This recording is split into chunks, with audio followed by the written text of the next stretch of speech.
नमस्कार दोस्तों, स्वागत है आप सभी का आपके अपने YouTube channel A to Z update में। आपका होस्ट और दोस्त दीपक गुप्ता स्वागत करता है इस नए वीडियो में।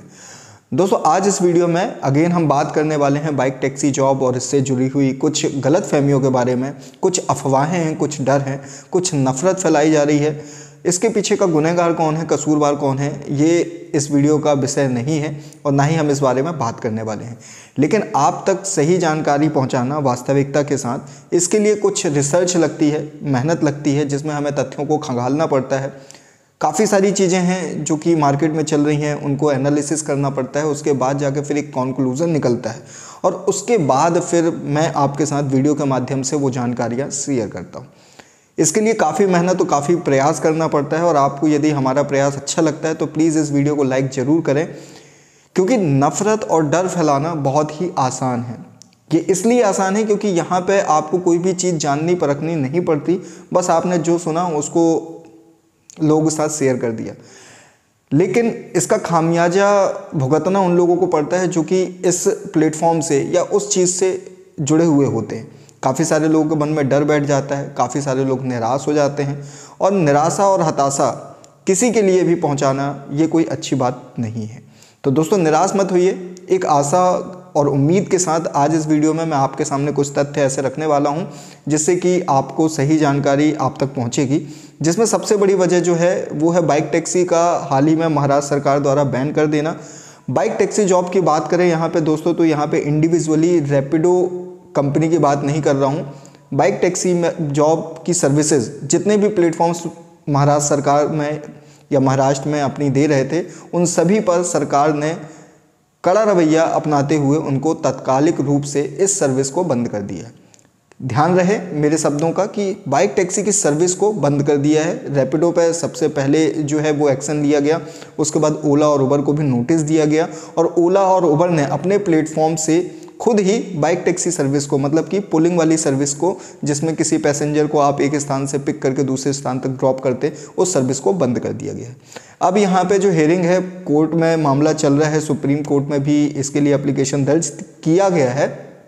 तो उसको भी ध्यान रखते हुए अभी सरकार इस बात पर विचार विमर्श कर रही है कि यदि ये कंपनियां जो तयशुदा शर्तें हैं सरकार द्वारा, जो कि एक पैसेंजर की सेफ्टी के लिए, उनकी सुरक्षा के लिए ज़रूरी होती है, उन चीज़ों को यदि फुलफिल कर देते हैं तो वो चीज़ें सर्विस वापस से शुरू हो सकती है। लेकिन हाल फिलहाल के लिए बात करें तो रैपिडो में बाइक टैक्सी बंद है।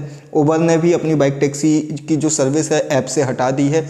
आप ओला में भी बाइक टैक्सी की सर्विस नहीं देख पाएंगे। इसके पीछे की वजह भी बताऊंगा, लेकिन सबसे पहले मैं ये बता देता हूं आपको कि अभी हाल फिलहाल आप रैपिडो, ओला, उबर की किस सर्विस के साथ महाराष्ट्र में काम कर सकते हैं। दोस्तों यहाँ पे महाराष्ट्र सरकार द्वारा जो बाकी चीज़ें हैं जो बिल्कुल तयशुदा नियम के अनुसार चल रही हैं, उसको किसी भी प्रकार से बाधित नहीं किया गया है। इवन रैपिडो की भी सारे प्लेटफॉर्म को, सारी सर्विसेज बंद करने के बाद रैपिडो की फूड डिलीवरी सर्विस जो है वो महाराष्ट्र में प्रॉपर रूप से काम कर रही है। जितने भी रैपिडो कैप्टन्स है फूड डिलीवरी सर्विस के जरिए अब अपनी आजीविका, आपकी अर्निंग कर रहे हैं। वहीं हम उबर की बात करें तो उबर में एक ऑप्शन है, फीचर है उबर कनेक्ट का, जिसके जरिए उबर के जितने भी कैप्टन्स हैं, ड्राइवर्स हैं, वो पार्सल की जो डिलीवरी है वो एक स्थान से दूसरे स्थान कर सकते हैं। इसी जगह यहाँ पे हम ओला की बात करें तो ओला में भी एक ओला डैश करके ऑप्शन है, जिसके जरिए उसने भी काफ़ी सारे वेंडर्स हैं उनके साथ टाई अप कर रखा है ग्रॉसरी डिलीवरी के लिए।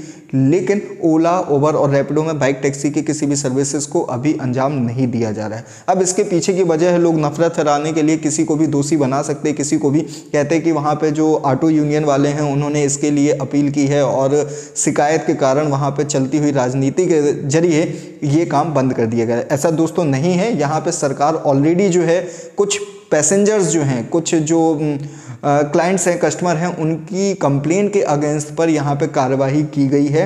और ये कार्रवाई इसलिए की गई है और ये इसलिए ज़रूरी भी है क्योंकि किसी भी व्यक्ति की सेफ्टी, वो चाहे कैप्टन्स हो चाहे पैसेंजर हो, हर इंसान की सुरक्षा भारत सरकार की जिम्मेदारी है। और इसी को ध्यान रखते हुए जितने भी लूप होल्स थे बाइक टैक्सी जॉब या इस तरीके की सर्विसेज को लेकर, उनको तात्कालिक रूप में बंद कर दिया गया और ये एक बहुत ही अच्छा कदम भी है। कारण ये है क्योंकि अभी तक ये कंपनियां जो हैं लोगों को साथ साथ सरकार को भी धोखे में रख रही थी। इलीगली रूप में काम यहाँ पे किया जा रहा है, क्योंकि यहाँ तक हमारे लॉ के हिसाब से गवर्नमेंट नियम के हिसाब से यदि किसी भी ट्रांसपोर्टेशन वाली सर्विसेज को एग्रीगेट करना है तो आपके पास एग्रीगेटर का लाइसेंस होना चाहिए। साथ ही साथ आप अपनी पर्सनल व्हीकल से, प्राइवेट नंबर से किसी भी प्रकार की कमर्शियल एक्टिविटी को अंजाम नहीं दे सकते, चाहे वो 2 व्हीलर हो, चाहे 3 व्हीलर हो, चाहे 4 व्हीलर हो। काफ़ी सारी कंप्लेंट्स थी महाराष्ट्र सरकार में, जो जैसे अदर स्टेट की जो गाड़ियाँ हैं वो वहाँ पर एज अ टैक्सी में काम हो रही थी, यूज़ हो रही थी, तो सरकार ने इसको पूरी तरीके से बैन कर दिया है।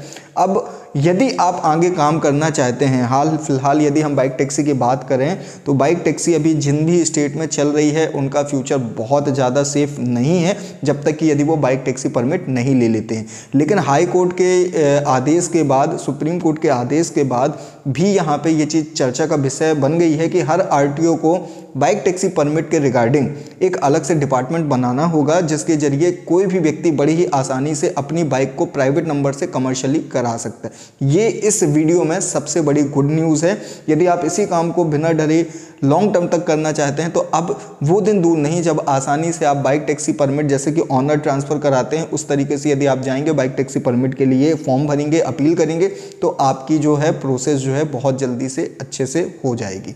तो यहाँ पे देखिए, जहाँ पे निराशा होती है वहाँ पे कुछ आशा भी होती है। तो दोस्तों इस पॉइंट को यहाँ पे मैंने क्लियर कर दिया कि बाइक टैक्सी जॉब जो है वो कुछ समय के लिए अस्थायी रूप से बाधित करी गई है, लेकिन ये पूरी तरीके से इंडिया से ख़त्म नहीं होने वाली है। और कुछ अफवाहें थी कि दिल्ली में भी रैपिडो की सर्विस बंद होने वाली है, ओला की और उबर की बंद होने वाली है। तो दोस्तों ऐसा कुछ भी अभी पुख्ता जो है जानकारी नहीं मिली है कि इस तरीके की सर्विस बंद हो जाएगी। तो दोस्तों उम्मीद करता हूँ कि आपको ये जो जानकारी मेरे द्वारा दी गई है ये स्पष्ट होगी कि बाइक टैक्सी की सर्विसेज को अस्थायी रूप से बैन किया गया है, और यदि आप प्रॉपरली कमर्शियली रजिस्ट्रेशन के साथ इस सर्विस को अंजाम देते हैं या काम करना चाहते हैं तो आपके लिए ये जो है सुविधाजनक हो जाएगा। अदर स्टेट की बात करें तो अभी फ़िलहाल महाराष्ट्र को छोड़कर ऐसी कोई भी स्टेट नहीं है जहाँ पे कंप्लीटली बाइक टैक्सी सर्विस को बंद कर दिया गया है। हालांकि पुलिस चालान वगैरह ये ऐसी समस्याओं का सामना आपको करना पड़ सकता है। रीज़न ये है क्योंकि जब तक आपके पास येलो नंबर प्लेट का रजिस्ट्रेशन नहीं होगा बाइक में, तब तक कि आप पैसेंजर पुलिंग का काम नहीं कर सकते।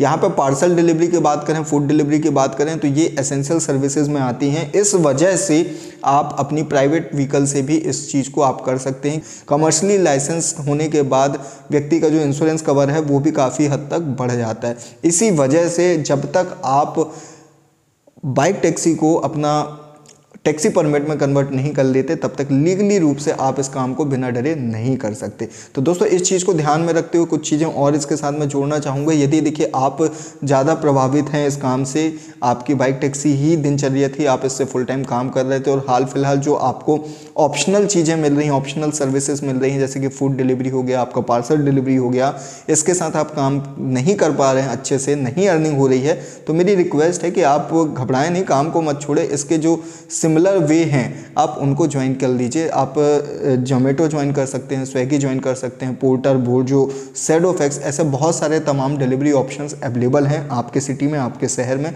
जिसको आप आसानी से ज्वाइन कर सकते हैं। सिमिलर वर्किंग करनी है और आप बड़ी आसानी से इसको कर सकते हैं। जैसे ही चीज़ें अच्छी हो जाएंगी, सही हो जाएंगी, अब वापस से आप अपने मन का काम कर सकते। तो दोस्तों इस वीडियो का माध्यम मेरा सिर्फ और सिर्फ आप तक सही जानकारी पहुंचाना है। तो आपको यदि हमारे वीडियोस पसंद आते हैं तो प्लीज़ इसको ज़्यादा से ज़्यादा शेयर करें, लाइक करें, और चैनल को अभी तक सब्सक्राइब नहीं किया है तो सब्सक्राइब करना बिल्कुल मत भूलिएगा। मिलते हैं अगले वीडियो में किसी और अच्छे टॉपिक के साथ। तब तक के लिए जय हिंद, जय भारत, वंदे मातरम।